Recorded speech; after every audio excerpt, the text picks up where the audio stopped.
Bismillahirrahmanirrahim. Allahın salamı olsun əziz İslam Peyğəmbərinə, onun pak əhli beytinə və onların təqvalı mömin sahabələrinə.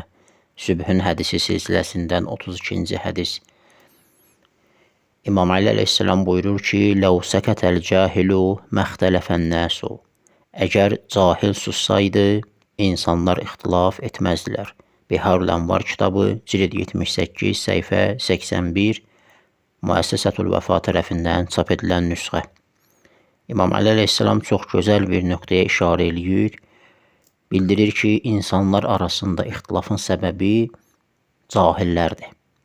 Baxın, burada demir ki, möminlər ixtilaf edərdi, möminlər ixtilaf etməzdi, şiələr ixtilaf etməzdi, dindarlar ixtilaf etməzdi. Deyir, məxtələfən nəsu, insanlar ixtilaf etməzdilər.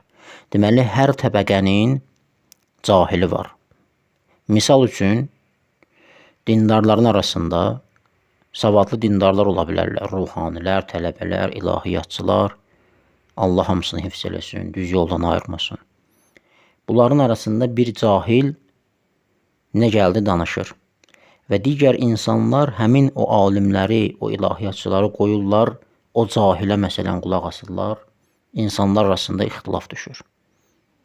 Və yaxud da heç dindar deyil, namaz əhli deyirlər məsələn. Başqa bir məsələdə o məsələnin alimləri, o sahənin mütəxəssisləri danışmaq əvəzinə cahillər danışırlar. Və insanların arasında da ixtilaf düşür.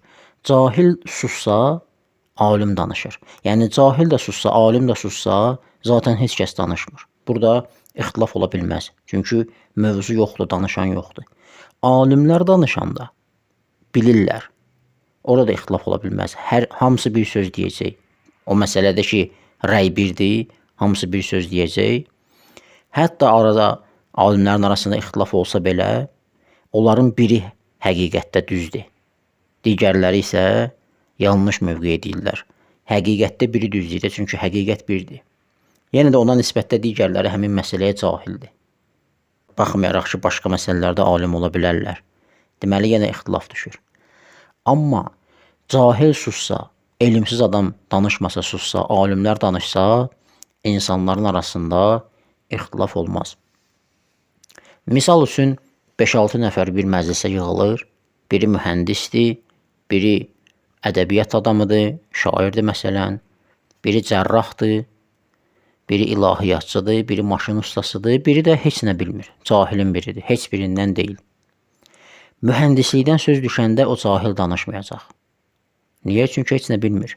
Danışsa güləcəklər ona və mühəndis tərəfindən iradlar səslənəcək, özünü rəzil günə qoyacaq, ona görə susur. Və həm də ona görə danışmır ki, o nəsə desə, məsələn, fərz eləyək, onun rəyləri əsasında nəsə bir bina tikilsə, o bina çökəcək və müqəssir olacaq kim? Bu cahil. Cərrah danışanda cahil susur. Çünki danışsa, həm özünü rüsvay edəcək, həm də onun fərz elə dedikləri üzərində kimsə gedib cərrahi əməliyyatı etsə, yazığı vurub bədbəxt edəcəklər, həmin o xəstəni. Digər məsələlər də bu cürdür. Amma dindən söz düşəndə hamısı maşallah dırnaq arası əllamədir. Alimlərə imkan vermirlər. Alimlərə fürsət vermirlər. Hətta neçə dəfə görmüşəm bir ilahiyyatçının yanında savadsızlar danışanda və yaxud adi insanlar danışanda deyir, Hacı filan kəssən üzr istəyirəm, o da bağışlasın, başlayır danışmağa. Olmaz belə. Üzr istəmə, sakit ol, qoy ilahiyyatçı danışsın, qoy alim danışsın. Onlar niyə əslində belə edirlər? Çünki onlar axirət aləminin varlığına, oradakı hər bir sözün belə məsuliyyətinin olmasına, mükafatının, cəzasının, qarşılığının verilməsinə yəqin halda inanmırlar. Yaxşı, lazımı hətta inanmırlar. Çünki inansa bilər ki, o cahil bilər ki, onun danışdığı hər sözün məsuliyyəti var. O dünyada ondan soruşacaqlar. Sənin danışdığın batıl sözlərin ucbatından kimsə getdi, səhv əməl elədi. Sən onun cəzasını alacaqsan qiyamətin günündə.